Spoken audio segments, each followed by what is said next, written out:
So, yeah, something I think we could have a whole discussion about that.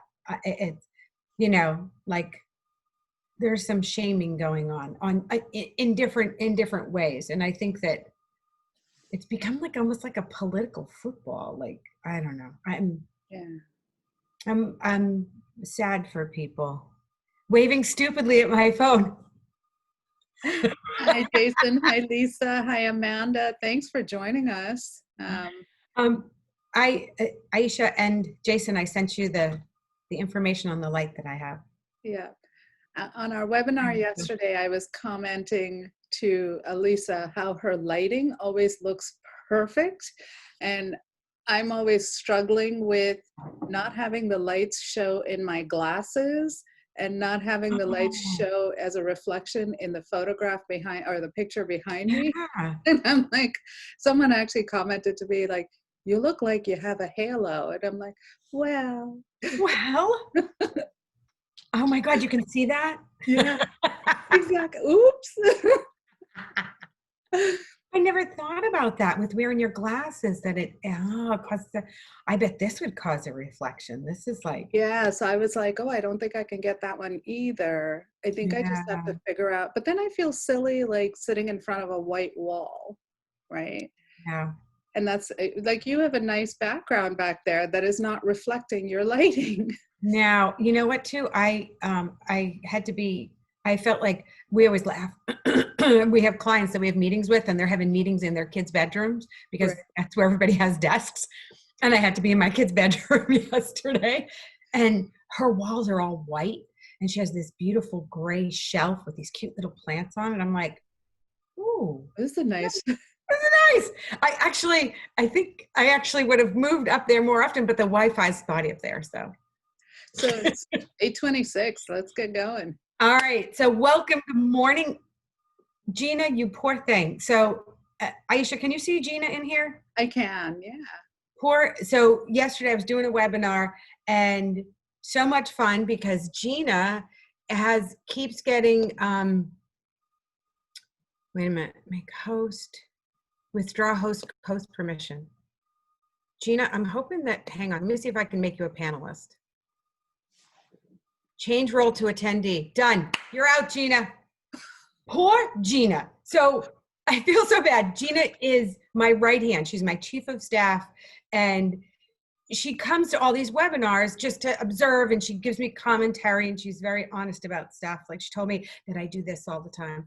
And, and for some reason, Zoom is recognizing her as the host of all of my stuff. Oh. So yesterday I was on a webinar and they brought her right in. She's like, I'm so embarrassed. So thank you, Gina. Well, thanks for being here, Gina. And welcome back, Michelle and Beth. And I'm glad you guys are here. So we have Empowering Women Entrepreneurs. Thank you, everybody, for coming. Obviously, we have the amazing Aisha Hamilton, regionally known as the amazing champion of employment of employees. She is the owner at Hamilton Law and focuses her practice on employment law. I'm Elisa McCabe. I'm the owner at First Steps Financial, and we help small businesses get their act together and make really good goals and become successful. All information and content on this webinar is for general purposes only. And this morning, Aisha and I are going to discuss how and why do you set your goals? Do you do them short-term, long-term? And how do you hold yourself and others accountable? And what happens when you don't reach goals? So we're going to talk about that. But first, Aisha, how have you been? Good. And I want to share a story that maybe Amanda and Beth and Jason, as our resident lawyers attendees will relate to. But I had an experience Monday and Tuesday where I had an attorney. We had an agreed to settlement agreement, and then he sort of started to renegotiate stuff. And he would call me up and just yell at me. And then at one point, he sends me an email that says, I'm going to require you to refer to me as Mr. Watkins and not Kevin. And I thought, oh my goodness, like what on earth? Like this is ridiculous. We're all equals, we're all peers. Well, Mhm. this guy is just an older man. Yes, Beth goes, what?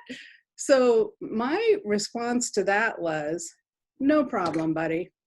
I will refer to you as Mr. Watkins until the cows fucking come home. But Yeah. any courtesy you were going to get from me on working with you on the settlement is gone.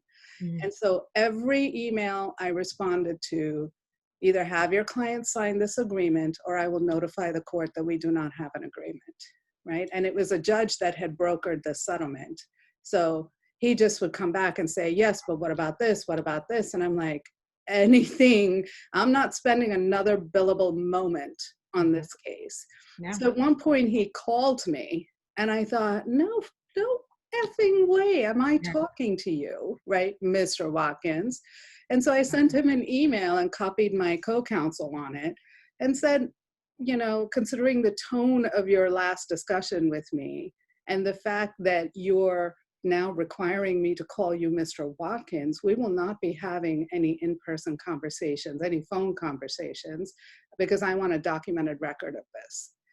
And his client signed the settlement agreement. And I was so proud of myself because I Good was for so you. shaken by like somebody saying to me, you're gonna call me by my full, you know, like you're gonna give me the due respect. And I was like, no. Did you doubt yourself for a minute? Did you go, oh my God, I need to check myself. Like, why is he reacting this way? What did I do? Yes, Good for I did. you. And I sat there and I was like, oh, holy cow, like that's never happened before. What on earth? Mhm. And you know, it was just one of those like, yay me moments. Yeah. It's just fun. The comments are hilarious while you're talking. It's like, bam, go Aisha. That's been there. Takes all the fun out of lawyering. Fully trying to get a fear response. Right. Spot on. Yeah. And That's bullying. that was bullying. And I thought, no, I'm at a point in my career now where I can tell you where to stick it Yeah. and feel okay about it, right? 20 years ago, I would have been like, oh my God, how do you handle a jerk like this? Yep. This time I was just like, no, that's not going to be how we play this. Yeah. And you would have kowtowed to him 20 years ago, not I would have. knowing. And what a good lesson for young women. You know, when someone tries to bully you, yes, check yourself, make sure that like you weren't out of line, Right. but don't give them another ounce of anything beyond what they asked. Right. So Yeah. Lisa, let's talk about goal setting because this always really depresses me. So Ah! how do you Oh set my goals? God. I hear you. So you know what? I was thinking about it too. So like we were talking about, oh, do you set goals? And yeah, but sometimes it gives me like, I get agita. I feel like anxious about it because it's like, oh my God, one more thing that I have to hold myself to. Like, I feel like we hold ourselves to so many things already. Like, Yeah. oh, we have to be informed. We have to be, well, we have to exercise. We have to eat right. We have, it's like, I'm plumb exhausted. Yeah. So one more thing. So I do set some goals. I don't think I make them. So years ago, I was just actually, when I first started, I had a business coach and she said, what are your goals for your business? And I said my goals. She says, what are your goals for you? And I was like, I want to take all 6 of my kids on vacation somewhere. Now, it's super expensive. It's a So lot of y'all time know. And if I don't have 6 kids, it's really expensive. And so I that was like one of my goals, and it was kind of a driving force, and it worked out really well because when I finally did, like, because you know my husband obviously has a job, but it was like my money was going to pay for this, and so when I finally was able to do it, and it was a comfortable thing, it wasn't like okay, heck, you can take anybody, you can go on vacation anytime and then pay for it for the next 20 years. But I really wanted this to support it, and when I did accomplish it, it was awesome. Yeah. It was absolutely my favorite vacation I've ever had, hands down. And I've been lots of places. It was But the that's one of those, whenever you have a business coach or some guidance, that came from some training, they always talk about SMART goals, right? The yes. specific, the measurable, the achievable. I forget what the R and the T stand for. Relatable and time. You have to put a time on it. Right. And so I think that's the kind of goal that you can look at and go, boom, done. Mhm. I got that. And there's a huge sense of value and accomplishment that comes out of that, that Yeah. then keeps you, once you've made that goal happen, it then becomes just a part of your normal routine, right? So now you've got to build a bigger goal. Yeah. And that's No, stressful. it's true. I mean, but you standing up to Mr. Watkins was like a personal goal. You stood your ground and you achieved it. And I don't know, you couldn't have set that out. You couldn't have put a timetable like, I'm going to stand up to somebody in the next 6 months. But I think, but I do think for like bigger things, you have to make those SMART goals, but maybe for personal ones, in a sense of personal growth, Right. it's hard to put a timetable on it. Yeah. And Um, I don't know that you can. So it's very funny.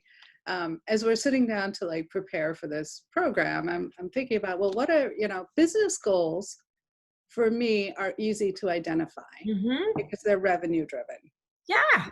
and they're billable hour driven and they're retainer driven. And I Mhm. know how to define that. So that, as you said, you can create a SMART goal around that. And it's just, Easy. but even then I'm a little bit half-assed about it because I'm like, well, just better than last year. so, but I still have a pathway on how to get there. And then I will break them down from annual goals into monthly goals. Right. And one of the silly things I do, because I like visuals, and Mhm. sometimes my visual needs to be paper driven, not a spreadsheet. And so what I will do is I will print out a calendar for that month. So I think, Google Calendar or Outlook always does the print a blank calendar for the month. And I will add in every time I get a new retainer. And so I put in, I want to be able to see on which days of the month I got in this new retainer and what the amount was. And Mhm. then I will, at the end of the month, put in what the total month's billings were. And so for me, that's just a nice little visual. I don't know, there's probably better ways to do it, but that one really No, speaks to me. the And best way is for you, is whatever right. works for you. Good, spot on. That's awesome. And then I'll file those, right? So I keep them. And then at the end of the year, I have this visual record of what I did for each month, what I did as a total for the year. And that helps me also then not freak out when I realize that, April is always kind of a down month. So what's the Yeah. big deal? You're having a down month, but that doesn't mean May, June, and July will be down as well. And, COVID shakes all of that up, but Yeah, that's for sure. it's That's one, awesome. it's helpful for me to have visuals. But when you think about professional goals, how do you define what a professional goal is? Well, I mean, in ours, it's a little bit easier so we have certifications you can get. We have, well, you do too. You have like different certifications. Can't you get a certification of in matrimonial, like in Yes. negotiations and things. So for us, we can get certifications in what we do, and we actually have the team. So when you first work with us, you get certified with QuickBooks Online, done. And then after you work with us for 3 months, you get certified on QuickBooks Online Advanced. Okay, done.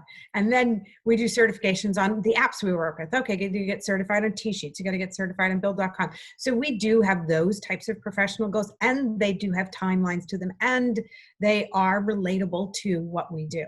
So I find those to be easy too, just because it's kind of spelled out in our industry and in what we do. Um, So it seems like at this stage of our careers, and Kapu agrees, she says she signs up for new workshops, improve her skills, and improve professional development. And so it seems like we're education driven now as well, right? So Yeah. whether doing a class, getting to the next certification, I know, for me, it's participating in CLEs, but that's also sort of marketing, right? So getting exposure, Right. your face out there. Um, but I, it's funny because as I was sitting down to think about, well, you can define professional goals as a sort of I want to be a better lawyer, but Yeah. what does that actually mean? So Right. Defining it, like what's your goal with that? Like, what's your goal to be a better lawyer? What's your goal to be? So I do. Okay. So now you're making me think more about this. So I read all the time because I guess one of my goals is to be a better leader and to create a company that has engagement and to support my team. And I'm always trying to learn how to do that better. I don't have a timeline on it because I feel like it's ever evolving, but it's a continuous goal. And I now, don't know, do I you was bring that? So, do you bring the types of goals that you set for yourself? Do you then sit down with your team to say, "Hey, I think your next step is this," sort of helping them with professional development? so we do talk about goals. We talk about, what actually we just did reviews. And so we asked them like, where do you see yourself? What do you want to achieve for yourself in the next 6 months? And sometimes it's as like, we had somebody who said, I need to spend more time with my 6-year-old because they're struggling with this homeschooling and stuff. And so we're like, okay, how can we help you achieve that? And she's like, I can't work between, 10 and 2. No problem. We got it. And you know what I mean? So it can be something as simple as that, but also as something as we had someone on our team who hates journal entries, hates them. She's like, I hate, I hate her. So we're like, okay, let's work on it then. You know, that's like an achievable goal. So we talk about them. We ask them to have goals. I am always telling my team what my goals are. They're probably like, oh my God, here she goes again. And I think it makes my family slightly crazy too. Cause I'm like, all right, you know what? I'm going to run a triathlon. What do you think? And they're like, okay, crazy mama. I love But it. what about you? Do you have like personal goals, like beyond work? I mean, because we own our own business, it's all consuming. Our work is definitely all consuming. But what about personal goals for you?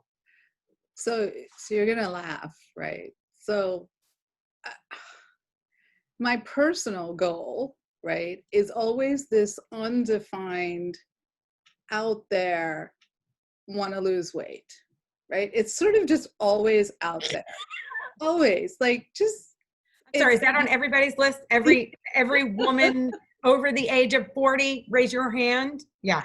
But the funny thing is that I will never like I never identify it as an objective goal. Yeah. Um, I won't I won't set up any accountability mechanism on it. It's just one of those like, you know what? I'm also a stress eater. So if I'm setting up an accountability mechanism, whether it's a person or logging food or whatever we go with, um, that's really going to interfere with my stress management strategy. And all of this is completely unhealthy. So I changed this COVID sort of made me change the way I think about this. Okay. So I said, well, rather than approaching it from oh, I want to lose X number of pounds, I'm going to stop beating myself up about that because it ain't happening, right? Yeah. But instead, I'm turning it around to say, I really want to make sure I work out every day because it helps with my stress. It really genuinely helps with my stress level. Yeah. And I really want to make sure um, like this past few weeks, actually a couple of weeks ago, I'd had this conversation with Amanda, and I said to her, well, what do you pack for lunch? Because you always like seem like you have it together. And she was like, oh, there's these fantastic pre-packaged salads that Wegmans sells. Oh, So I just buy those. So now I have these fantastic pre-packaged salads for lunch. You know, shout out to Amanda, thank you. And so I thought, you know, it's much easier for me to just bring a lunch yeah. and to figure out when in my day I can order DoorDash, but so to make sure the delivery doesn't arrive while I'm on a Zoom call with somebody. So that's now forcing me to make sure I have lunches and make sure that I told you guys last week that I had my little stationary bike brought here to work. I So love there's it. really, it's always just right in front of my face. There's no reason not to be working out every day. And I look forward to it because it actually helps me sleep at night. It helps Yep. me manage my stress. And so rather than weight loss becoming the focus of the Mhm. goal, which was so unpleasant and Yeah. such a negative connotation for Oh, it, I just kind of flipped the dialogue on it. that's So we'll see awesome. where that goes. And so it's so I totally agree with you. I have gotten past the whole weight loss thing because I can't. I like food way too much. It's my problem. I don't want to be restricted. And I just started saying like I'm going to do something every day. And I actually got sick of going to the gym. And I said, okay, what do I like to do? I like being outside. Okay, so I'm going to make sure that I get outside and I do something, ride a bike, play tennis, do something. I enjoy that very, very much. And it's so funny because Lisa writes, I find that weekly meal prep is essential. Aisha and I were just talking about this because before I came on, I was eating. She's like, what are you eating? So I was telling her about it. And I was telling her that when one of my kids, when he went to college, he gained a lot of weight. And he was like, okay, I'm done with this. Don't buy the meal plan for me because I am not eating at that school. I don't blame him though, because I weigh 400 pounds because they had everything. And he said he came home every Sunday and he would cook his meals for the week and take them back to college. And then when my daughter graduated from college and she was working, she started doing meal prep on Sunday. I started doing it and I still do it. Yeah. So I was telling Aisha, like, I'll make things that are easy to just grab out of the fridge. Like I make tabbouleh and hummus and, some other dishes that you can just pull out, like salads and rice. And, you can just throw things together and grab a bowl and go to work. So another Oh, thing we were talking about, and I love this, so I want to make sure we get to it. So we were talking about, Elisa, you mentioned maybe last week or in a webinar yesterday, how you have to set the goal of also making sure that you're taking care of yourself, oh, right? And that's one of those amorphous, I'm going to take better care of myself type of goals yeah. that I set, right? But you had a great way of looking at it. Oh, okay. Well, I don't know if it was great. It felt bad in the moment. So I was presented with an amazing opportunity to do a webinar for a nationwide company. And what a freaking honor it was. I was like, so like, oh my God. But my son's getting married. It was 3 days before the wedding, and on that very day we were moving house. We were moving from one house to the house that we're going to stay in for the wedding. And I was like, I said yes originally, and then that night I started having so much anxiety about it, and I thought, I can't do it. I can't put myself in this position and increase my stress level. So I wrote to them and said, I'm really sorry, it's not going to work for me. And you know what, when you make that goal or whatever you want to call it to take care of yourself, it's going to create some hard choices. Yeah. And I don't know, I told my team about it and they were probably like, what? But I have to, I need to take care of it. It ends up, I can't tell you how many business owners I know that have health issues. Right. And Amanda says, saying no is often an unfulfilled goal of mine. Oh, see? So I think the way we look at this, right, is you're saying no to one opportunity in one point of time. That doesn't mean that when you're feeling a little bit more able to say yes, that other opportunities won't come in.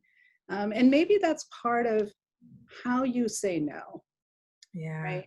And so spending a little bit of time thinking about what's the best way to set up the no so that the new Mhm. opportunity can come back to you in 6 In the months. future. And that's actually, and that was kind of how I phrased it was, I'm not able to do it right now, but I'll be able to do it in Right. December. And, and so, so this really strikes a chord with everybody. Lisa said she's having trouble, especially with this pandemic. She's having trouble with self-care.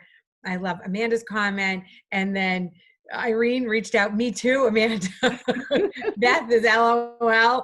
And it's like, yeah, because she could say the same thing. Everybody. And so interesting. So this really does relate to your goals. So you have a goal. Like my goal is to grow my company. I'm going to increase sales next year by 20%. How am I getting there? I'm doing webinars. I'm, putting us out there as experts in the community on this. We are an outsourced accounting firm, blah, blah, blah, like doing all those things and presenting all this information to businesses so they can, do it better. And I had to say no to an opportunity that's in that goal path. Yeah. And it was the right thing to do. And like you said, you can just put it to another opportunity at another time. But But man, spend some time though thinking about, before you say no, how mm, to say no. Because yeah, I think there's some value in just being able to say, I got too much going on right now, but I love this opportunity and I would love to be a part of it the next time you do this program, the yeah. next time you do the presentation. And but as we were chatting about it and prep for this call, thinking about, I wish our daughters and our sons knew that it is okay to say no, right? I wish my younger self had known it was okay to say no, but how to say no, right? Yeah. And maybe the younger self just simply doesn't have the wisdom on how to say no. And maybe that's some teaching that we as parents can do as well. But we Well, I go know ahead. we're getting late in the time. We got like 3 minutes now. So Um, listen, talk about accountability real quick. uh, You okay. set up So accountability partners. So we do. So like that's one of those things. So you have to say the goal out loud and write it down, and then track and talk about how you're going to get there, and then have somebody that helps you to attain those goals. I actually belong to a mastermind group, and we have homework like every time we meet. Like we have to show up. Like, okay, you have to write down your sales process. Okay, so they hold us accountable and you have to present it. So it's it's So let it's me ask you, how do you handle this, right? So I used to have business coach, then I pissed him off, and I have another business coach, and I sort of had to be honest with her to say I don't have the time. So part of the problem was because I wasn't saying no to enough stuff. I didn't have the time to actually focus on what the business coach wanted me to outline in detail and focus. yeah.